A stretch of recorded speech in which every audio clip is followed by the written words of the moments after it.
저희 TV조선이 지난주에 한 여론조사 결과인데요.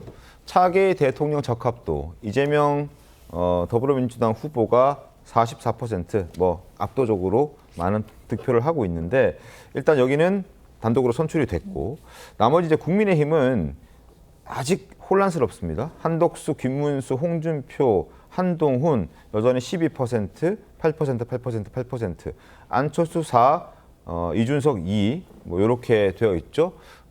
그렇다 보니까 요거를 이제 합하면 지금 단순 수치들만 합하는 걸 전제로 이제 말씀을 드립니다만 42%가 됩니다. 김동연 후보가 1%를 갖고 있는 여론조사인데 이를 더하더라도 45대 42, 오차범위 내에 승부가 펼쳐질 수 있다라는 그런 해석들, 그런 게 이제 가능해지는 상황이어서 어떻게든 국민의힘에서는 합치는 게 유리하다라는 생각들을 갖고 있고 처음에는 국민의힘 일부 주자들의 경우에는 김문수 후보를 제외하고는 다 굉장히 싫어했었죠. 아유 무슨 소리냐. 나 기타값 3억 원이나 내고 들어오는데 갑자기 또 합치라니 말이 안 된다라고 얘기를 하고 있지만 이제 지금 현재 상황에서는 국민의힘 주자들도 한덕수 단일화에 굉장히 긍정적인 입장입니다. 목소리 확인해 보시죠.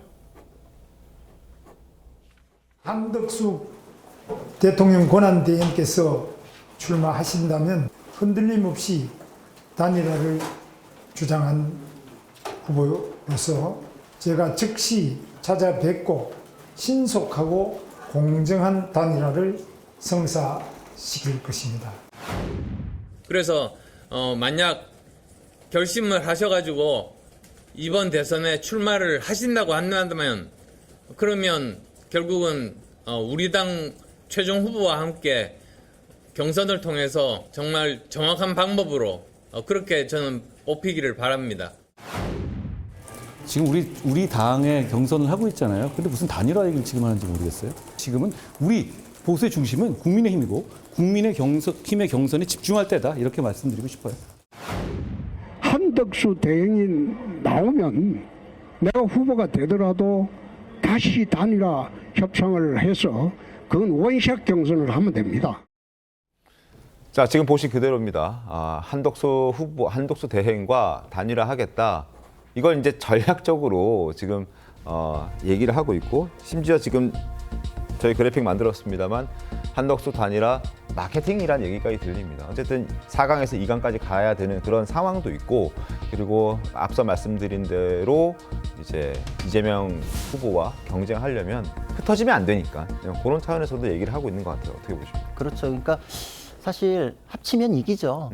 아니 그러니까 이번 선거가 아니라 모든 선거에서 그러나 그만큼 어려워서 연합하면 승리한다라는 공식이 있긴 하죠. 근데 네. 그만큼 어려워서 여태까지 안 됐던 거고 네. 그만큼 어려운 일을 해내야지 이제 그 정치적 상상력이 현실이 되는 거니까 이 후보들의 입장 변화를 보면 그 보수 지지층의 열망을 알 수 있어요. 그런 네. 생각들을 보수 지지자들이 많이 갖고 있기 때문에 결국은 4강에 계신 분들도 처음에는 완강히 거부하셨던 분들마저도 지금은 출마하시면 단일화 논의할 수 있다라는 입장까지는 와 있거든요. 네. 온도 차이만 있을 뿐이지 결국은 2강까지 올라가는 데 있어서도 단일화에 대해서 거부해서는 힘들다 이런 생각이 있는 걸로 보이고 국민의힘 지지층이나 보수 지지층 이렇게 보면은 아니 한덕수 나왔을 때 저렇게 꺼려하면 네. 한덕수도 부담스러워하면 본선 가서 이재명은 어떻게 이겨? 이런 생각들을 굉장히 많이 하고 계시거든요. 네. 그리고 제가 접하는 분들도 그래서 한덕수와 단일화하기에 좋은 후보가 누구냐 이걸 첫 번째 선택지로 생각하시는 분들도 아하. 많았어요. 그러니까 지금 국민의힘 후보를 선택할 때 그 기준이 그래서 한덕수 대행이 되려면 누구를 선택하는 게 좋으냐 그런 이게 질문들 많이 선택의 기준이 받았습니다. 된다는 예, 건가요? 그런 걸 고려하시는 분들을 많이 접했기 때문에 네. 김문수 후보가 처음에 그거를 명시적으로 걸고 치고 나갔잖아요. 그러고 네. 나니까 홍준표 후보가 처음에 굉장히 부정적으로 하시다가 입장을 확 바꾸신 게 당원들의 마음을 이제 느끼신 거죠. 그러니까 지금 결국은 정치인은 본인이 국민들을 이끌고 가는 것 같겠지만 결국은 국민이 정치인을 이끌고 가거든요. 보수 지지층, 특히 당원들은 결국은 힘을 합쳐도 될까 말까한 이 찰나에 본인들 욕심 내세우지 마라. 결국은 누가 됐든지 간에 부직갱이 하나라도 더 포개해야 된다라는 마음을 갖고 계시기 때문에 결국은 4명의 마음도 수렴해가는 과정을 지금 봤다. 그렇기 때문에 한덕수 권한대행도 지금 사실 거의 기정사실화돼 있잖아요. 나오시는 게. 네. 여기에 대해서는 받아들일 수밖에 없고 저 2강까지 올라가신 분들은 그 2강까지 가고 최종 후보가 되는 데 있어서도 한덕수하고 나는 합치고 결국은 이재명이나 이런 그 헌정 질서가 무너지는 거에 대해서 나도 다 던지고 희생할 마음이 있다. 이렇게 해서 선택을 받고자 하는 그런 과정을 거치게 될 것 같아요. 그러니까 결국은 단일화 그리고 빅텐트 더 넘어서 그랜드 텐트까지. 그러니까 저는 네. 비명계로 떨어져 나오신 분들, 뭐 이낙연 총리나 이런 분들 언급되잖아요. 그분들까지 아우르는 그런 과정들이 앞으로 진행될 거다 이렇게 보고 있습니다. 알겠습니다. 자, 반면 이재명 대표는 이러한 반명 빅텐트의 한덕수 대행이 참여한다는 것에 대해서는 반갑지 않아 합니다. 어제 목소리 들어보겠습니다. 끊임없이 내란 세력의 귀환을 노리고 있는 게 아닌가 생각이 됩니다. 경계심을 가지고 내란의 극복, 제대로 된 민주공화국의 회복을 위해서 죽을 힘을 다해야 될 거라는 생각을 하게 됩니다. 명백한 중범죄자를 봐주는 게 정치적으로 바람직한지 그건 결국 국민들의 판단에 따를 일이 아닌가 싶습니다.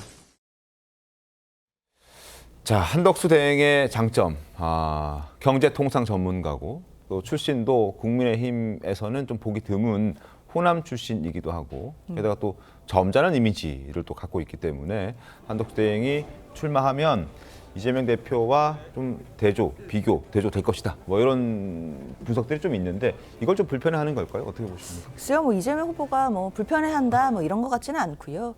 다만 한덕수 대행이 가지고 있는 강점도 분명히 있지만 약점도 존재한다고 생각합니다. 결국 이번 조기 대선이 이루어지게 된 이유는 윤석열 전 대통령이 내란 혐의로 지금 재판도 받고 있고 탄핵까지 당한 상황, 이런 상황에서 치러지는 조기 대선이기 때문에요.